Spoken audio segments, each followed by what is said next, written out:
And we are live. Welcome to the Redbird Redzone podcast. My name is Will. You can find me on Twitter at LiveOnThatSwing. Why don't you guys introduce yourselves? You could go first. All right. Hey, everybody. This is Kyrie091. You can find me on Twitter at Kyrie091, or more importantly, on YouTube, also Kyrie091. Also on Reddit, but mostly YouTube, which was down for a while today, but it's up again. That's good. You can find me on Twitter at BirdGame509. Name is Johnny. Anyway, we're doing a double feature this week since we couldn't do an episode for the Cardinals-Niners game. We had a busy week last week, and to compensate, we're going to do a twofer, and we brought in a guest host. So all's well. Thank you for having me. I'm looking forward to hanging out with for those of you who don't know, I sort of made this guy. I created this guy. All right. So if you enjoy his work, I guess what I'm saying is you're welcome. All right. If you say so. All right. Not true. That's not true. I didn't make it. All right. So let's talk about the Niners game first. Their first drive in the game, they just basically ran all over us on defense, and they had some really creative play calling right there. I mean, Matt Breida just absolutely demolished us because we didn't have a run defense at that point. And eventually they just shoveled it out to Breida for a touchdown, and they failed on the extra point, which is that's usually our thing. So that's good that happened. But after that, and we just threw a long ball to Kirk, right? And it's just the most beautiful pass I've ever seen. It's like something you'd see out of like Madden or something, Yeah. And it's funny because it's like I don't think that's something that McCoy would have called. I think that's more of a Rosen choice. So I praise Rosen for that. We got a touchdown off of that. It was 75 yards, and that was like a third of his actual yards because he didn't do a lot that day. After that, Trey Boston picked off a tip pass, and the offense couldn't really get anything started. And Beathard looked really rough during this game. He didn't perform well for what it's worth. We for what it's worth, we actually have a pretty solid passing defense. We've only allowed 7 touchdowns through the air in 6 weeks, and that's honestly pretty impressive. But that's also because teams can run all over us, and they do that. Yeah, I was gonna mention that because like the pass defense looks good, but I mean probably because teams are just running all over us. Yeah, I was gonna say, dude. That's definitely. And you know what? And the thing is that numbers can be tricky like that, can't they? So yeah, we have a great pass defense, and that's cool. And honestly, I mean, I want to get ahead of it here, but that it showed last week too, or it showed this most recent game against the Vikings, which I'm sure we'll get to. But ultimately, when it comes down to it, man, the other teams are running all over us, and when they need to make the big pass play, they find a way to do it. You know what I mean? I mean, fuck, man. I mean, Mike Davis ran all over us and against us in the Seahawks game. Mike Davis, he hasn't done shit since his USC days. Yet suddenly he's got 100+ yards and 1 or 2 TDs. That's crazy. That's crazy talk. We make bad running backs look good. I hate that about us, dude. Do you remember? If you remember correctly, it was us that Todd Gurley had his breakout. Todd Gurley had been looking like a disappointment until his first game against us, and then all of a sudden he ran all over us. And I mean, this is a couple teams ago, so this isn't even present day current Cardinals. It's just always been our thing. Oh, yeah, I remember that. Why do the Rams give us so much trouble? Even in the years they're not good, they always give us trouble. Divisional rivalries are like that. Honestly, it seems like divisional rivalries are always tricky because I remember when we were really, really good, every time we'd play the Niners and they'd be shitty, and I'd be like, oh my God, this is it. This is going to be where we get exposed or whatever. And we'd end up losing or even almost losing to a terrible Niners team at a time when we were on path to make the playoffs and stuff. It was divisional rivalries do that to you. And this game, honestly, this game against San Francisco was no exception because let's not kid ourselves here. Neither of these teams, the Cardinals and the Niners, neither one is a particularly good team. You know what I mean? Neither one of these are playoff teams. And we contended against each other in a somewhat sloppy game.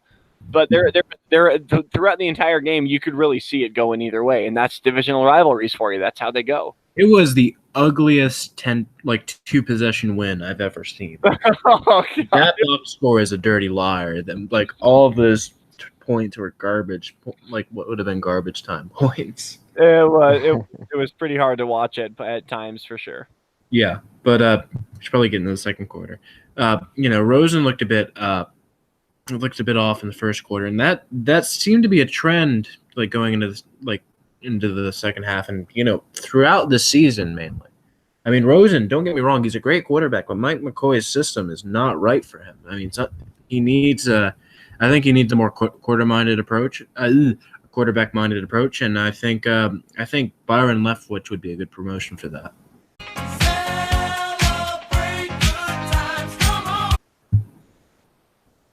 What do you guys think? Johnny? Yeah, I gotta agree with that.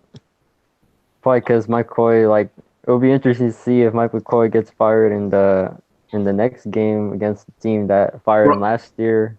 Yeah, that'll be interesting. The Broncos, they're saying Wilkes made a point to say that if we lose that one, there are probably jobs on the line. And the way he says that makes me think, oh, he's trying to say somebody's going to get traded if you guys fuck up. But the way I take that obviously is McCoy's ass is grass if he fucks this up. Well, let's not kid ourselves here. In the NFL, everybody is fireable. You know what I'm saying? So usually you don't hear a coach, and I actually like that Wilkes came out and said that, because usually coaches will always be like, you remember the biggest gripe that all of us had with Bruce Arians was his consistent defense of Amos Jones throughout. When we all knew, everyone knew that this guy needed to go, and Bruce Arians kept defending him. Oh, well, it's not the coach's fault. The players aren't playing. It's the coaches aren't responsible for punting or kicking or returning or blocking. That's a player's job. And he kept defending his coach, and we could all see it from our TV sets. We could see it, and it was actually refreshing for Wilkes to come out and say, no, you know what, man? If things keep going this way, there's going to be heads on the chopping block. That's just I like that. I'm glad that he went public on that. Now the only question is he going to make good on that? If we look like trash against Denver, is he actually going to come out and publicly send someone packing, whether it's a coach, a player, somebody? Is somebody going to lose their spot? Here's the thing. I don't think he will. I don't think he's got the guts to do it.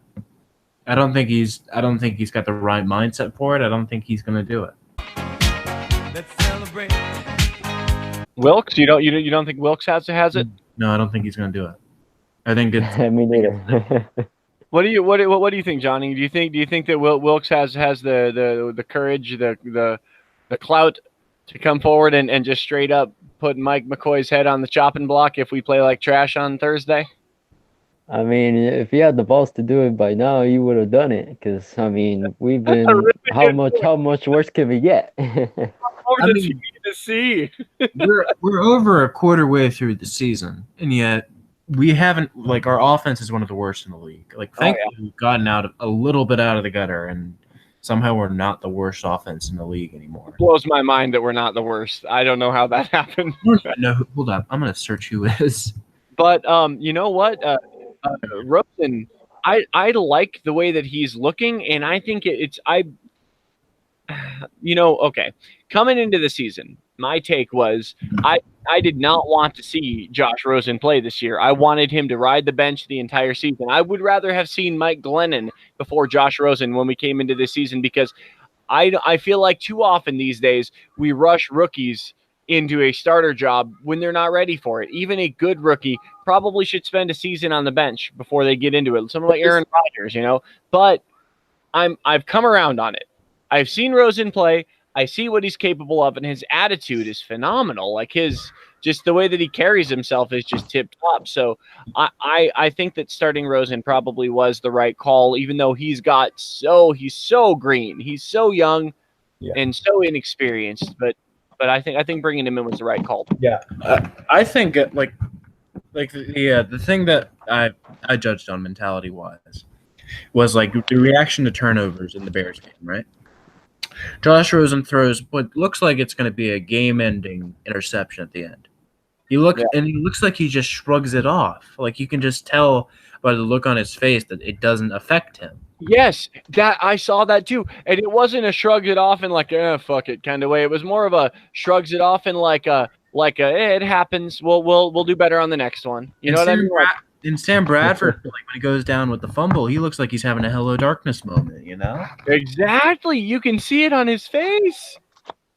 Oh man, I'm so glad I'm not the only one that caught that. No, that was that's exactly the way that I saw both of those go. I saw Bradford looking defeated, dejected, like he was done, and I saw Rosen just kind of like brush it off his shoulder, like, yeah, that sucked, but we'll do better on the next one, you know. Yeah, and I think honestly, I think Bradford, I think he's just like broken at this point. I mean, like, I'm getting some major David Carr vibes from him, you know? Oh, yeah. No, well, I mean, honestly, can you blame the guy for being broken at this point in his career? What, you know what I mean? Like, how many teams has he gone through? He started for 4 different teams on week 1 in the last 4 years, and he hasn't gone anywhere with any of them. I can see why he'd be broken at this point in his career. Brad, and I said when we brought him in, I said this is the last stop on this guy's journey. If he doesn't come to Arizona and light it up, that's it. But you know, I don't know. That was my thought on him, and I guess the book's written on Sam Bradford. Yeah, and the funny thing is that like, given how like broken the like backup quarterback situation in the NFL is, this guy will probably get a backup job next year. Bradford. Yeah, definitely. Oh yeah, absolutely. No, but there's nothing wrong with that. Bradford. Any team would love to have him, as their backup, but nobody. I don't think anyone ever makes him a starter unless he's a backup in a place where the starter gets hurt or something like that. But I don't think anybody comes into week 1 with Bradford as their starting quarterback ever again. I think that's done. How much you want to bet the Browns pick him up? Well, they're the Browns. Yeah, that's if anyone does, it'd be the Browns. Anyway, I'm sorry. You know what? I'm sorry. I have a tendency to get these things off. No, dude, it's great. We haven't gone over 30 minutes in a while. I kind of need. I'll get you there. But anyway, we should probably talk about the second quarter now. So Rodney Gunter, who I for years called like a bust, he's actually looking really solid this season. Honestly, he forced a really good fumble. And, Patrick Peterson ran it back to, like, the 19-yard line. It was just a great fucking play. Our pass defense, especially, like, turnover-wise and all that, has actually looked really good this year. Like, we've been causing turnovers left and right. And I'm actually proud of the Cardinals for doing that. I don't know if that's a good.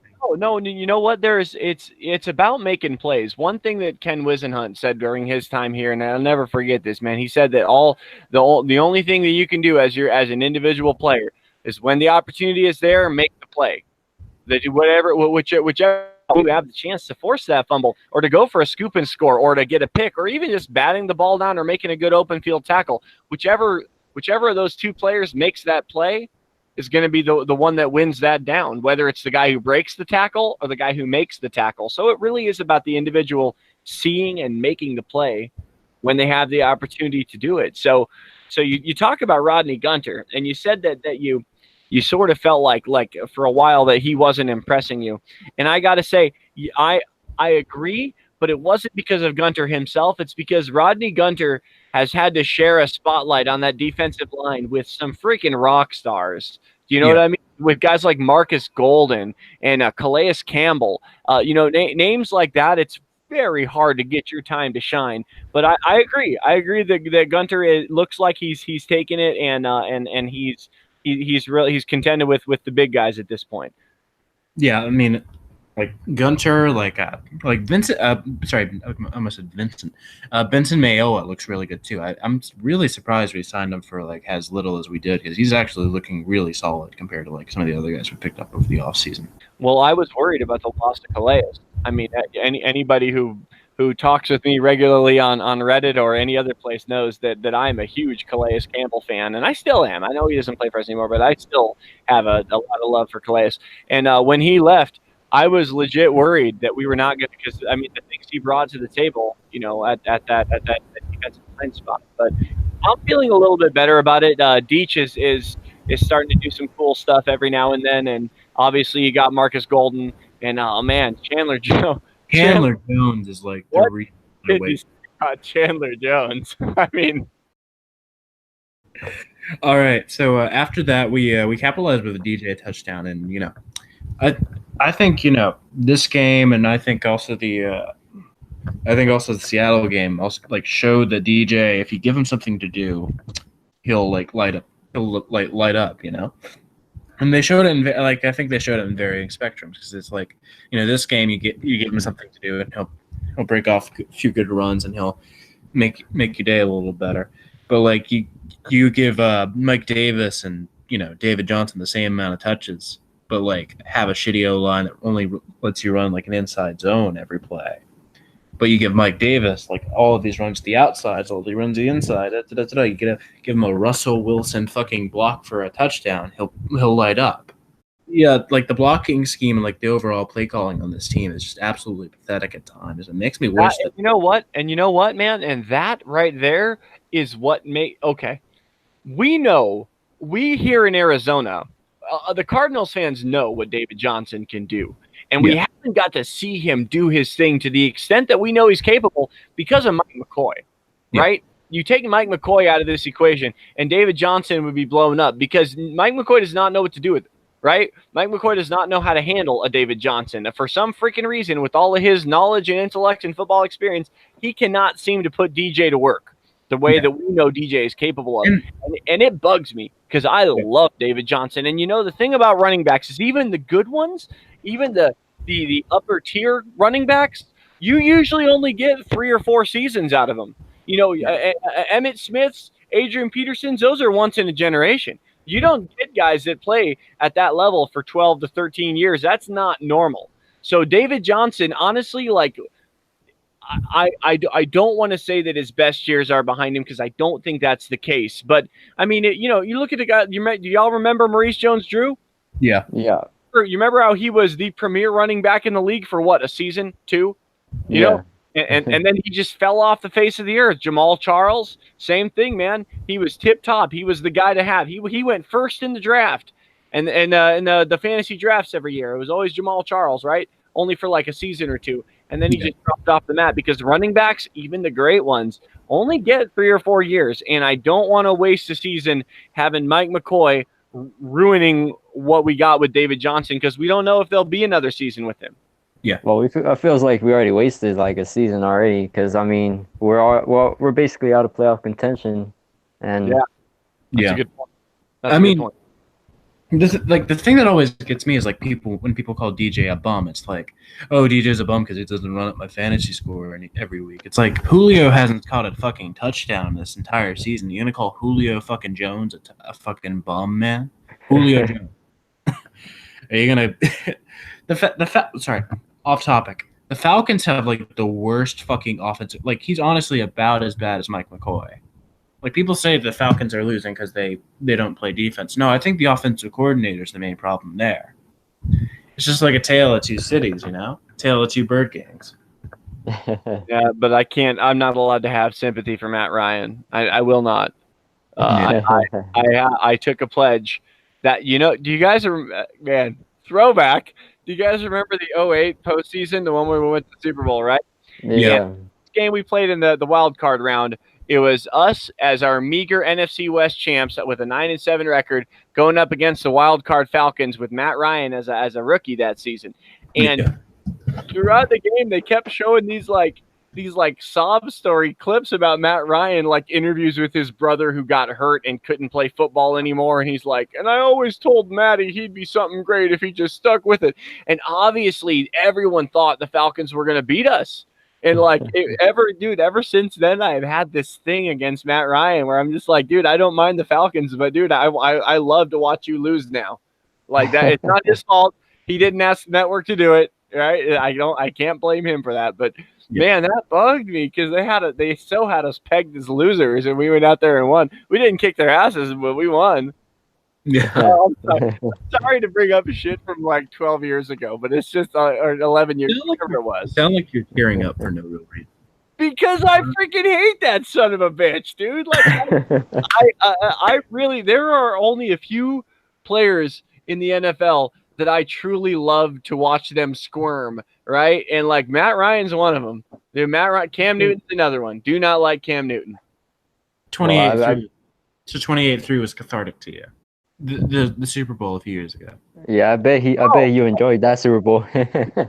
Yes, absolutely. Oof. All right. So after that, Larry got his first catch of the game, and Larry hasn't. I know. I'm not sure if this is like Larry dropping off, but like he's not been good this year. He's been dropping like very easy passes. He's not been doing as much this year, and that sort of scares me because he's usually the best guy on our offense. Yeah, but he's 106 years old, dude. Yeah. I think this might be his year, man. Like we always worry about it. But I don't know, man. This seems like let me ask you guys both this question. I didn't mean to be hijacking your show, but this is a question I want to direct to you guys because I want your opinions on it as fellow Cardinal fans. And before I answer, I want to hear what you guys have to say. If Larry went to the front office of the Cardinals organization and said, "You guys, I really want to finish with a championship. Will you put me someplace where I might get one?" Johnny, how would that make you feel?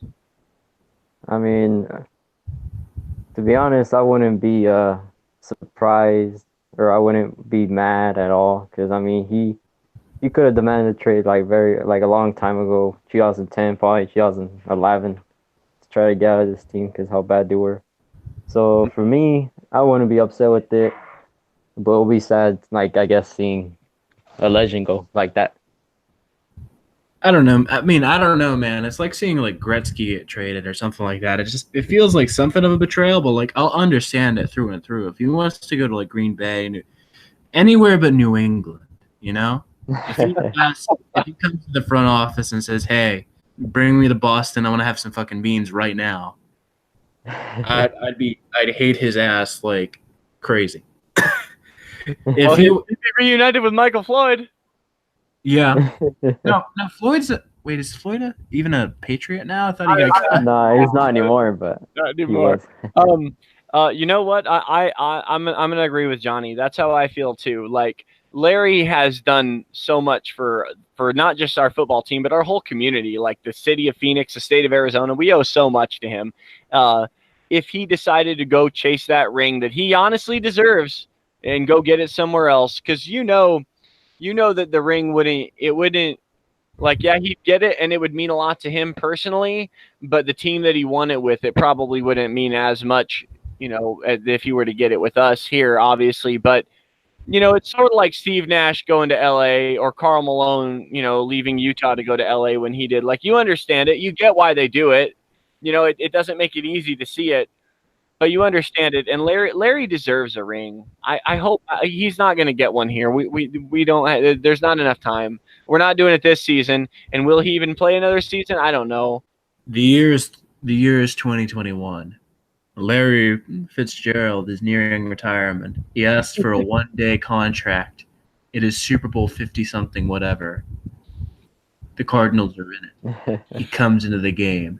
And then in the final seconds, Josh Rosen beams a 50-yard touchdown to Larry Fitzgerald to win the game. The only way this story works for me is if Kurt Warner throws it to Fitz. I know he'll be 61 by then. I don't care. All right. This is the only way the story works for me is if old man Kurt Warner puts his walker away and fucking gets out his takes the oxygen tubes out of his nose from his emphysema. And goes out there and throws one to Fitz. What if Kurt became our new OC? I know that's like dumb. That's such a crazy fanboy thing to say, but I'd love it. I mean, I know it's not a thing that actually happens, but I'd love it. Max Hall's making a good coaching career. I heard Max Hall went crazy and did a bunch of drugs. Yeah, what the fuck? painkillers because he played for the Cardinals. Yeah. Oh shit, dude. Yeah. Honestly, bro. Max Hall deserves the drugs. Let get. You know what? Get that man some heroin. Oof. Oh Lord. Wow, we've Honestly, got a what's usually after the second quarter? Do they play another quarter after that at all? no. But we couldn't get down the field end quarter, whatever. Halftime it was 14-6. We were winning. Start the third. We had a Chandler strip sack and recovery, and later on, Ricky almost caught a touchdown at that. Oh But yeah. Yeah. I remember, dude. I actually very clearly remember that play because I was on my feet for that one. That's the thing about these is that when they got Rosen out there, it actually got me energized. It put me on my feet. I didn't get amped for a single down when Bradford was playing, and even when we got the occasional good play, I never jumped up and freaked out unless it was on defense, like a pick or whatever. But yeah, I remember that play. yeah, like the first 3 weeks of He's this team. not he's not awful. He's not terrible. Yeah, the thing with this team right now is that the first 3 weeks we were basically a walking corpse. We had nothing to show. We had no enthusiasm. There was no energy on the field. And now it's like there's some energy, but we're just missing that spark because Mike McCoy's there, and he's our roadblock. But are we being okay? But are we being unfair to Mike McCoy? I mean, No. honestly, okay. But last year it was Amos, right? Wasn't it? Last year, all of our it was the year prior that was Amos. We lost 3 games because of Amos the year prior. Or year prior. Yeah. I understand. I'm just saying, at a certain point, do you need? And I'm asking this honestly, y'all's opinion. At a certain point, do the coaches need to, tell the players, hey, you guys have to execute this. Like we will give you the plays drawn up and we'll call the play. But if you don't do it, nothing matters. But if the play calls are shit, Mike McCoy's doing, then why bother? I agree with you. I'm just trying to play some devil's advocate here because, I have tremendous faith in Steve Keim, and Steve Keim has tremendous faith in Mike McCoy. Do you see what I'm saying? Like if you trust Steve Keim's judgment, you have to trust that Mike McCoy is the right guy for the job, don't you? I initially trusted Steve Keim, but then he entrusted the top position of his football team to somebody he met at the beach. Wait, what'd he do? He compare the other Cardinals coaches we picked up, right? Just 21st century. Denny Green comes off several playoff run Vikings teams. That's right. Yeah, astounding coach who worked well with Randy Moss, Chris Carter, and Randall Cunningham. Sure. After that doesn't work out, we pick up Ken Wisenhunt, who has pedigree with the Steelers during their Super Run, and was a outstanding defensive coordinator. Turns our defense into an absolute wrecking crew with Darnell Dockett, Cromartie, all of those people. And then we pick up Arians, who has had great seasons with the Steelers as well, but also had a outstanding season as an interim coach for the Colts. All of those people have pedigree. You want to know where Wilkes coached prior to this as a head coach? No. High school or something? State, 1999. He was 5-6. But it was 5-6. But first year head coaches have to start somewhere. I mean, don't forget, at one point, Bill Belichick was a first year head coach. You know what I mean? At one point or another, every coach, Bill Parcells, why are they all named Bill? Why are they all named Bill Walsh, Bill Belichick? Come on, give me a legendary coach that isn't named Bill. Chuck Noll? I don't know. Bill Cowher. See what I'm saying? They're all named Bill. Jesus Christ. But even then, he'd only at that point he'd only had 2 years as even a defensive coordinator. Actually, hold up. No, that doesn't even count. And by that token, if you remember, Arians' only time as a head coach was for like a couple seasons at Temple, like in the 80s, and then he was like a perennial assistant and coordinator for like 20 years. But of course, but he strived at that. He got better as a coach going on. Like, I mean, Arians is a really hard thing to compare because he was such a unique coach. The way that he did things, honestly, like for whether you loved him or you hate him, you got to admit he was unique. He was the only guy who coached the way that he did. Like just his demeanor and his attitude was just one of a kind. Yeah. Absolutely. So, alternate future here. Looking at the Wikipedia, Wilkes interviewed with the Giants, who had hired his former boss in Carolina, Gettleman. How crazy would it be if we had the Giants had him right now, and we had Shermer? How different do you think? Interesting. I would be intrigued by living in that timeline. That'd be a compelling story. Yeah, I actually wanted an offensive minded head coach. Like when we were after Arians announced his retirement, I was thinking, hey, we should get an offensive minded coach because that's the trend nowadays. The hottest take I heard when Arians retired is that we needed a fucking special teams coordinator as a head coach. I was like, what the fuck? I'm glad we didn't do that. Yeah, this isn't much better, but that's definitely better than that. What happened next in that game we were just talking about like 10 minutes ago? Okay. Hold up. Nothing much happened in the third and quarter. Start of the fourth, they missed a 45-yard field goal somehow. But then they start a few drives later. They start to drive and they get a first and goal. We held them for 3 downs and they scored on a 4th and goal.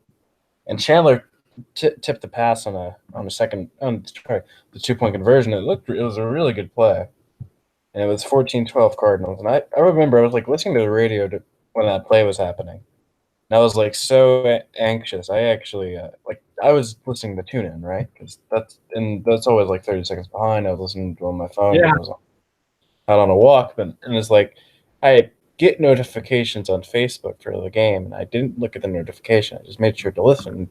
And hearing Wolfley's call on that play was fucking outstanding, man. I wanted to fucking jump for joy. That was great. But after that, with 4.5 minutes left, Reddit forced a fumble on Beathard Beathard, and Bynes picked it up and ran it for a touchdown. Bynes is a really good player, high key. Honest to God, he's impressed me. I think that was the opposite on that play. I think Reddick forced it. Yeah. Bynes forced it, and Reddick. I don't even remember, but Bynes has been impressing me this year. I'm actually glad we picked him up. What do you think, Kyrie?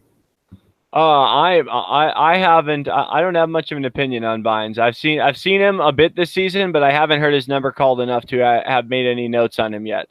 I've seen him out there a couple of times, and I haven't disliked him, but again, it's a difficult place to shine when you have Dayon and Reddick playing out there at the linebacker with you. But no, but Bynes hasn't been bad. I haven't at any point written a note that said, "Boy, this guy's terrible." Yeah, so, fair enough. That's something. Our secondary has done some cool stuff. I feel like our secondary has honestly I've been really impressed with our safeties, man. We've been doing it up to safety, man. Honest to God, prodigy. I'm really glad we got him in the draft. Buda Baker? Yeah. Oh, geez, Buda Baker. And how about that Boston guy? I didn't even know who the hell he was. He's a beast. Now I know who he is. He was great in Carolina. I'll tell you that. I remember Panthers fans a few years ago really liked him. And of course, you got old man Antoine Bethea. Yeah. But what else? 4 minutes left. Ben Wickery intercepted the ball, and we ran it in with David again. And that basically sealed the game. Niners drove down the field. They got a QB sneak, but it was basically over by that point. They tried for the 2-point conversion in that cutesy little way, they're trying, Yeah. And they have to. You have to. And even as a coach, not only are you trying because you might win, but it's also a great chance for your team to practice that 2-point conversion for when you do need it. You know what I mean? Because when else do you get a chance to practice a 2-point conversion in a game time scenario against real players? Usually, if you're practicing it just like during like a drill or whatever, it's not the same. Yeah. Yeah. And, they onside kicked it. Ben Wicker got it back. Game over. We won. And the most strange box score I've ever seen. This was by no means a close game, like a blowout. No. Like that, this entire game wasn't decided in like the last 6 minutes of this game. It's like one of those challenges in Madden where you're like, oh, you have to score 7 points, but then you go a little overboard and you just run up the score a bit, and it's like, Oh yeah. Yeah, but okay, but here are okay. So obviously we all know the final 28-18 Cardinals, right? Yeah. Do you know what the time of possession was on that game? What? The Cardinals had the ball for 19 minutes 48 seconds. The Niner had it for 40 minutes 12 seconds. Jesus. It was 2-1. They outpossessed us 2-1, and we still won by 10 points. Now, when you see that, that's how you know it was a defensive victory. That's how you know that it was your D that won you the game, because you hardly had the damn ball, and you still won by 2 scores. Yeah. So that's a dead giveaway. Dead giveaway. But having said, and also even on first downs, obviously because the Niners had the ball weight a whole lot more. They had 33 first downs to our 10. We only had 10 first downs.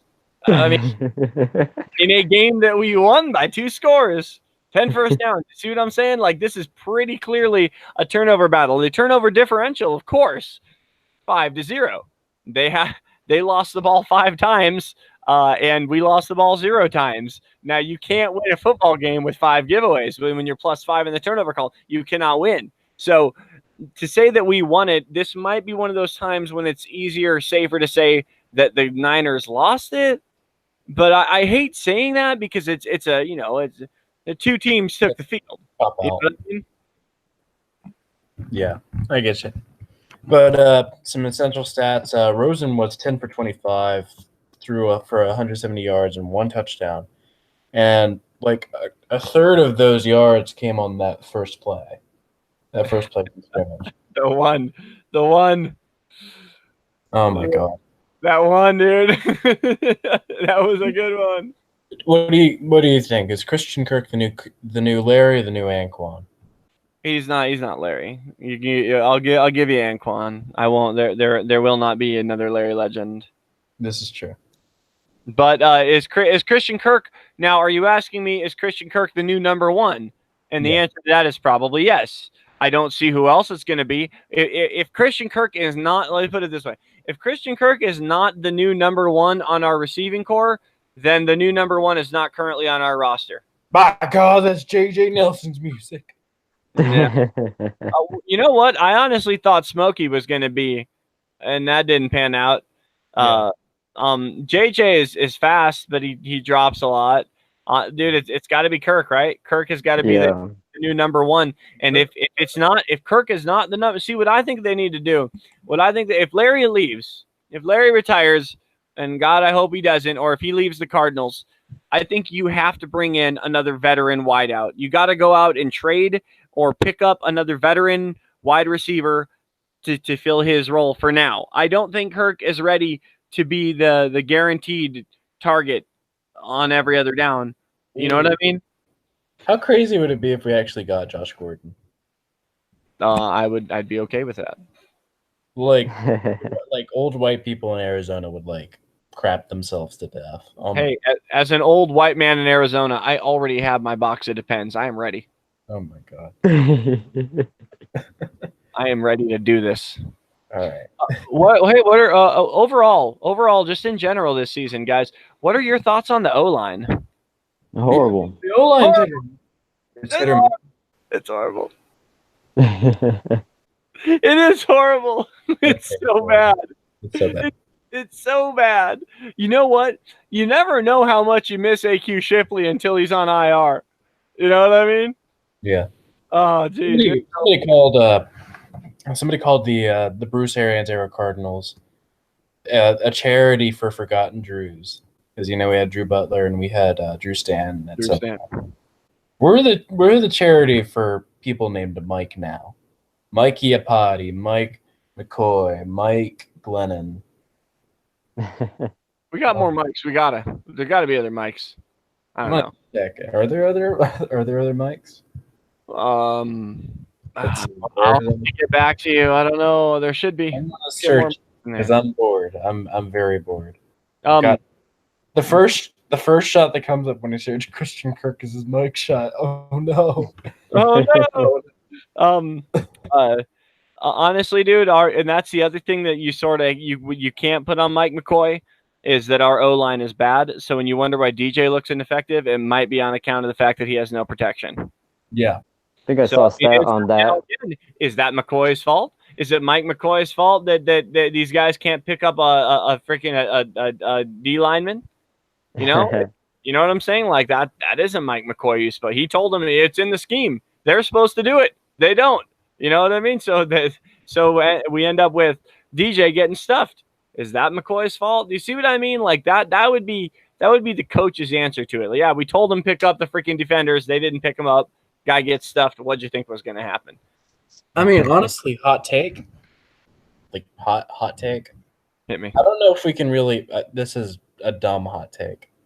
I don't know if we can really like blame the O-line for all of our problems because like look at what Barkley's doing. Like Barkley is just absolutely blowing shit out of the water with the New York Giants, and their line is one of the worst lines I've ever seen. Like just everything collapses around him, but like Saquon Barkley's such a great back that he just works with it. And That's true. And like David Johnson's functioned well with really shitty lines before. I don't know. I think it's more what the coach is giving him than just the O-line in general. What do you think of that take? I just feel like it's a bit of both. Like on the offense, why like it's not looking good so far. It has to do with both the O-line not doing their job and McCoy not calling like good plays. Yeah. What about you, Kyrie? But what I think is that Buda Baker had a scoop and score against Minnesota last week. This is That's what I think. I think that wasn't it Chandler that knocked the ball free. Yeah. You know what Chandler Jones reminds me of a lot. He reminds me of Carlos Dansby because he always seems to be there. Like whenever shit's going down, you're always going to hear Chandler's number call, whether it's a sack, a batted ball, a forced fumble, whatever. His number always seems to get called whenever something crazy happens. Like it was the same thing with Los, man. It was the same deal with Dansby. So I don't know, man. I am so glad we got Chandler Jones, and I can't wait to see how much money we have to pay him to stick around as soon as it's time to start paying him again. My dad had the worst Homer opinion ever about like Carlos Dansby. He thought that like Carlos Dansby was better than Urlacher, and that Carlos Dansby, if he weren't a journeyman, he'd be in the Hall of Fame. And I think that's just some Homer bullshit talk. That's some Homer bullshit right there. Carlos Dansby is not a Hall of Famer. Carlos Dansby is elite at his position, but being a Hall of Famer doesn't necessarily. It's not all about your play. There's more to it than that. So I wouldn't agree that Los would be in the Hall of Fame. Although I think that if Los hadn't left Arizona, I would say that he would belong in our like ring of honor or whatever, like our players, right? Yeah. If he hadn't left, but he did. He left twice, right? Yeah, So, he did. So Los does not belong in our ring of honor. Solid player, you know what I mean? Excellent, but that's about all that I'm going to give the guy. I had an off-color joke I wanted to make, but I decided not to make it. Probably for the best. This is a family show. Yeah. Ugh. A family show that calls Mike McCoy repeatedly. I called Chandler Jones Chandler Bones earlier. Are we sure this is still a family show? I think that's what you say. Kids won't get that joke. The Vikings game was, interestingly enough, a little bit more evenly matched time of possession-wise, 25 minutes to 35 minutes. I favor the Vikings. which obviously the scoreboard sort of tells that story because we ended up losing 27-17. But then when you get into like the actual like box score and you look at some of the stats, and we were just outplayed in so many different ways. When with especially on the ground, and I mean it's just that run defense. They were just running all over us, but that's sort of been the story, right? Like, who's surprised? Looking at the box score for both the Vikings game and the Niners game, it's just like there's such similar box scores. Neither of them tell the full story of the game. But Latavius Murray averaged 6.5 yards a carry. Yeah. How do you let a running back with 25 carries, mind you? We're not talking a guy who ran the ball 2 or 3 times. This was their go-to throughout the game, and he burned us 6.5 yards every time he put his hands on the ball. That's a recipe for disaster. You can't even look. If you're giving up 4 per carry, you're in trouble. You're giving up 6.5, you're toast. Like, honestly, man, like it could have been so much worse than 27-17. A few things broke our way. There was a couple of ticky-tack calls that I don't like when we win those, but we did. A couple of them that I saw by the refs where you're just like, God damn, dude, not like this. But a few things broke our way. But when it comes down to it, man, like Buda Baker had a dynamite game, did he not? I mean, he had a freaking touchdown. Not to mention, he did some open fields tackles. He did some tackles where you were like, man, I honestly thought that dude was going to get away. Yeah. You know what I'm talking about? When you see some dude running, making his way back there into the secondary, and it's a one-on-one. The freaking defensive back against whoever has the ball, and it's one-on-one, and you're thinking, God damn it, there's no way he's going to get him down. And then he got him, and Buda Baker would get him, and you're like, wow, that's pretty impressive tackling right there. So I'll just have you guys know that I'm looking at the stat sheet right now, and Larry Fitzgerald has a tackle. So. Oh my God. Larry Fitzgerald had to tackle someone. Gary, I need your advice. Should I pick up Philip Lindsay since our run defense is that bad? We could probably lose to a white guy. Start both Bronco running backs. There you go. Put one in your flex.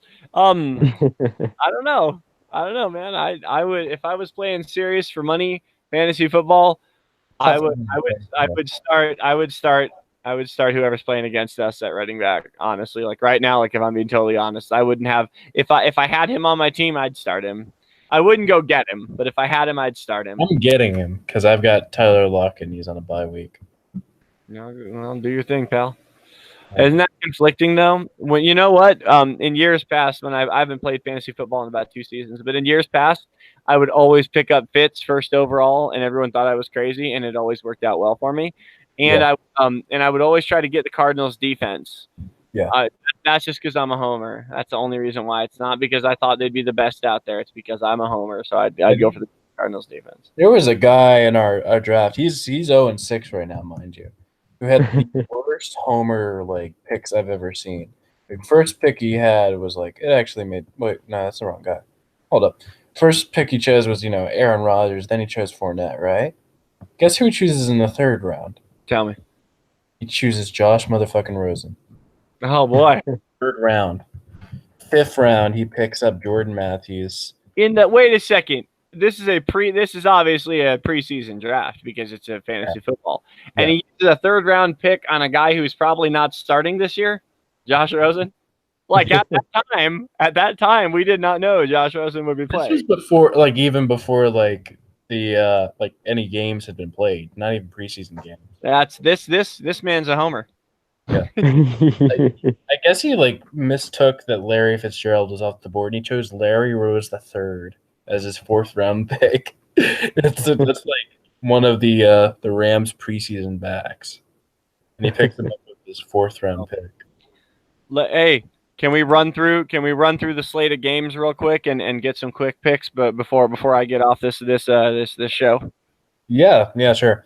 All right, I'm gonna announce them, and then we're gonna go around the horn and see who's gonna win. By the way, listeners, it's probably time to get your notebooks out and call your bookies because you're going to bet on these and you're going to win. You're welcome. We'll start with the only Sunday morning game we got, which is going to be I think is that a London game? Yeah. Yeah, the London game here. I love those London games only because I get football here where I live. It starts at like 6 in the morning, and I get football all day Sunday from 6 a.m. until freaking 10 p.m. when I go to bed. There's live football on TV. Titans at Chargers in London. Johnny. Chargers.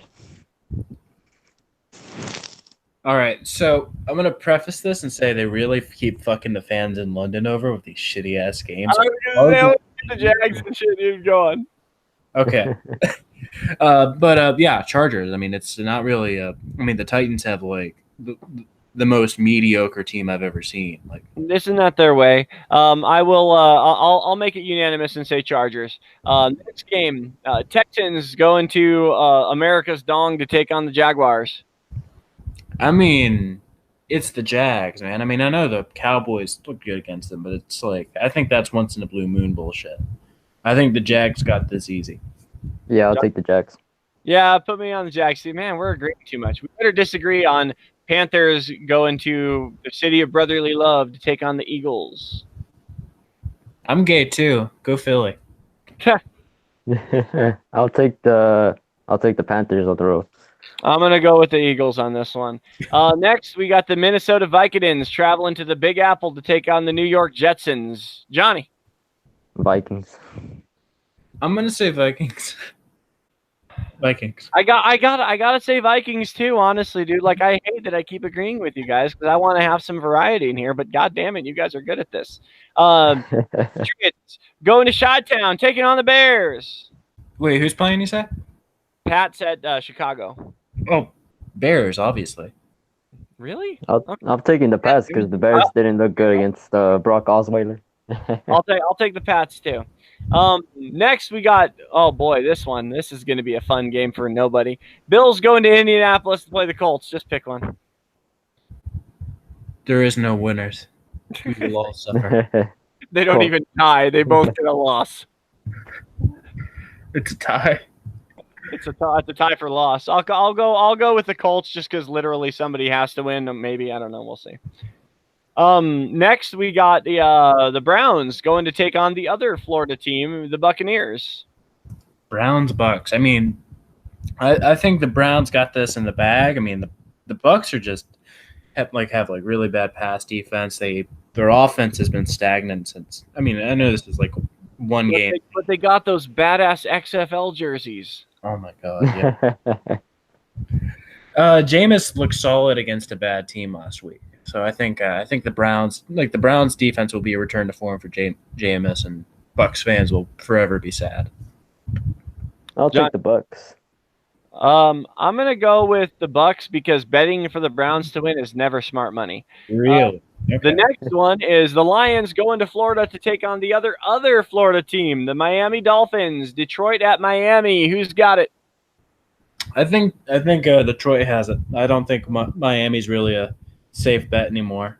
Like, I know they beat Chicago, but they beat them in a very strange game that I don't think can accurately be described as a game. I agree. Yeah, I'm taking Detroit off their bye week.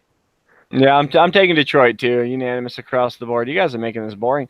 The New Orleans Saints are going to Baltimore to take on the Ravens.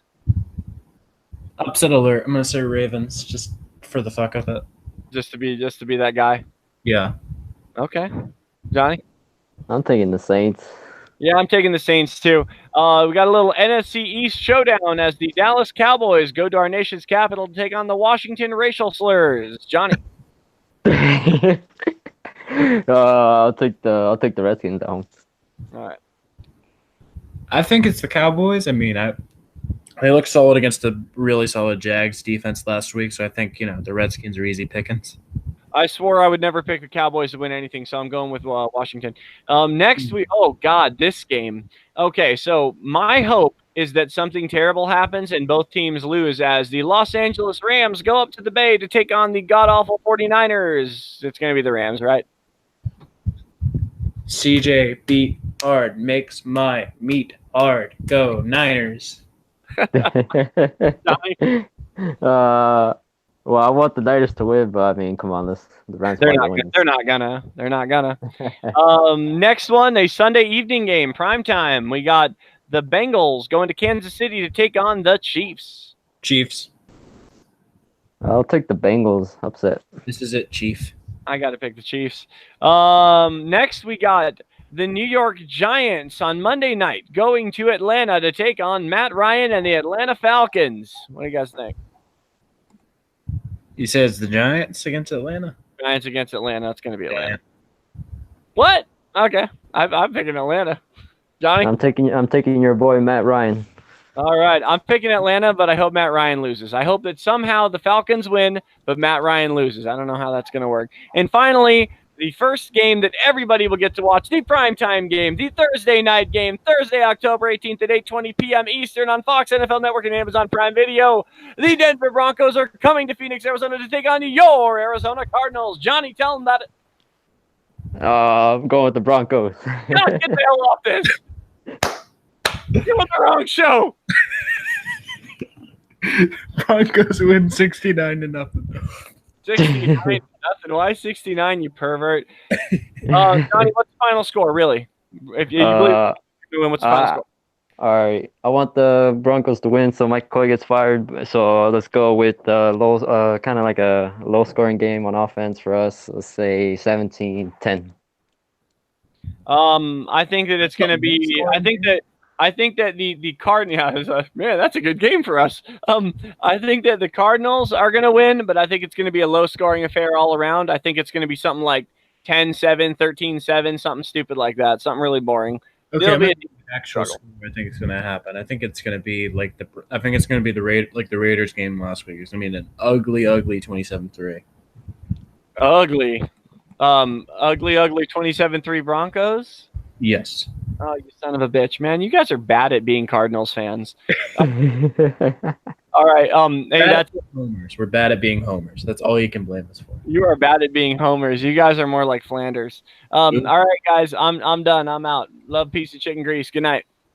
All right, good night, bro. Have a good night. Kyrie91 on YouTube. Kyrie91 on YouTube. Don't miss it. It's good shit. All right. We have to cover the Vikings game as well because we just now got those notes. Thanks, editor. But first quarter, batted pass. We got a batted pass to start for the defense. We got that on a 4th down, and it was a really good 4th down, I think. After that, the Cards drove to the end zone, but they had to settle for a field goal after a really bad David Johnson stop. I don't know why we went conservative all of a sudden and towards the end zone instead of actually going for the touchdown. What do you think about that, Johnny? Yeah, I gotta agree with that. We should have been more aggressive in that situation. And after that, Latavius Murray ran the fucking gauntlet on us, and our run D has just been awful this year. But especially so against trashy ass running backs who have no business being this good against us. Fuck, man.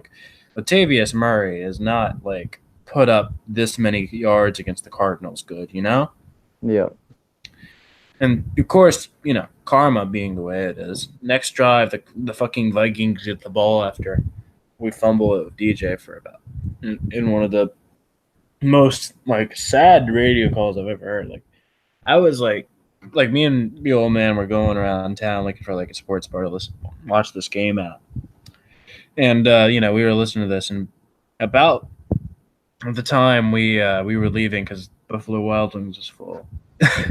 This happens, and it's just absolutely I was half tempted to say, "You want to just go home, just cry."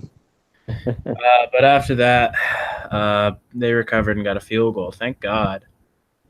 We didn't do anything after that. Rosen got sacked on 3rd down. We ended the quarter with the Vikings leading 7-3, or I guess 3-10. That's weird. Second quarter, Trey Boston picked off balance Kirk Cousins, but it was a diving pick, so he couldn't really do much with it. After that, Rosen threw a really great pass to to Ricky Seals, but then to get to the 10-yard line. But after that, the drive just stalls, and we rushed up the middle on 4th down on a really ill-advised play. Like if you're at the 1-yard line on a 4th and goal, shouldn't you be taking the points? Like this is the second quarter, mind you. This isn't like a Wilkes mentality. Sorry, an Arians mentality, no risk it, no biscuit team. This is Steve Wilkes. For it on a 4th and 10 and goal where there's not really enough to gain for it to be an issue. So we missed some of the easiest points we could have gotten all game in that play, which was frustrating. After that, they drove a little. The Vikings drove a little past the 30, and then Chandler had this beautiful fucking strip sacks on Cousins, man, like absolutely amazing. Then Buddha ran it in for a touchdown, which was his first. Congratulations, Buddha. Oh God, it's in my mouth. But after that, we couldn't get anything done, so the Vikings got a field goal to end up the quarter. Quarter ends off 13-10. Could be 13-13 if we had actually tried the fucking field goal. But third quarter, Thielen starts to light it up. He got a touchdown with them. Like Thielen made us his bitch yesterday. Yeah. Or sorry, not yesterday, Sunday. But yesterday was it wasn't. Out of it. Oh my God. But Adam Thielen, like keep in mind we've only let up like 7 touchdowns on D, right? Yeah. And Thielen, you know, he only got 1 touchdown, mind you, but he still lit us up enough. Like he only had 11 receptions. The longest of those went for 17 yards, but he still had 123 yards. I don't know how he did that. That doesn't feel like a real stat line.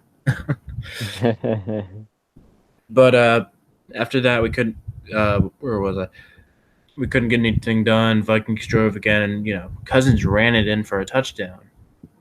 And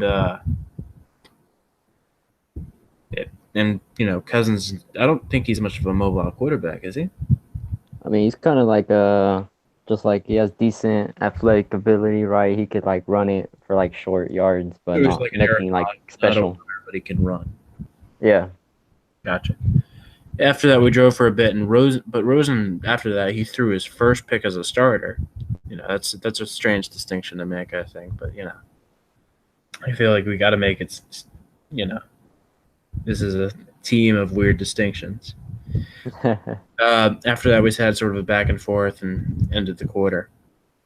Fourth quarter, we had we like threw it to Fitz in deep coverage. And he turned it over on down, so he just couldn't hold on. After that, Marcus Golden had his first sack of the season and forced a 3-and-out. Rosen just kept throwing it to Larry and hit Ricky and DJ for a reception each. DJ ran in for a touchdown, but it was basically over at that point. We couldn't get anything done. We lost the game. Let's talk about that beautiful, beautiful stat line. Rosen was 21 for 31 for 240. Had 0 touchdowns, 1 interception. Kirk had 6 receptions, 77 yards, while Fitz only had 5 for 39. Here's a not so fun fact. Larry has never gone 6 games without a touchdown until now, which is fun. That's the Mike McCoy effect. What? Yeah, that's the Mike McCoy effect. Definitely. Oh my Lord. DJ ran for 18 times for 55 yards, but he should really be getting the ball more than just 18 times. Yeah, for sure. He got 2 receptions for 15 yards, but I'm sure more were thrown his way. Like, I hope so. Oof. Defense got 4 sacks, 6 batted passes, 1 TD, 1 touchdown off a fumble recovery. And probably one of the most frustrating sound bites ever. Shortly after the game, when asked if McCoy's job was in jeopardy, he said that I think all of our jobs, including mine, are in jeopardy if we don't win. And I think I misquoted that earlier on in the podcast. I think I said, "Oh, if we lose the Denver game, we were fucked. But like, no, I think that's just in general. But I think Yeah. Khan's too forgiving. I think even if he wants to fire somebody, I don't think it's gonna happen. Yeah, I agree with that. But yeah. So that's recap of the Vikings game. After going through that, oh god, that was so quick. For real. Oh my lord. I wish Kyrie was here. Well, no, I don't. It's 12:05. But anyway, anything you want to add on? I just want to add on like that Viking game. It was a very winnable game, but I guess I'm kind of happy we lost it just so because since we're not gonna make the playoffs anyway, might as well try to get that high draft pick. You know what I mean? Yeah, I look at that, and I think I don't think we're good enough to get the highest draft picks. I think not bad enough to get the highest draft pick. I think the Raiders are probably gonna get that, if not them, maybe The the Bills. Bills, maybe. I don't know. Miami's been off lately, off enough lately that I think that they might give the Bills an easy win. This is the strangest team I've seen in a while, like the strangest Cardinals team I've seen in a while, because everybody who was bad earlier is good now, and everybody who was good earlier, Larry, is okay now. Yeah. Sort of sad to me. And wow, this is a real down note to end the podcast on. Join us next week this upcoming weekend or next week or whenever. It's going to be tricky recording the next episode. When we finally get around to discussing when we get around to discussing the upcoming week's game against the Denver Broncos. My name is Will.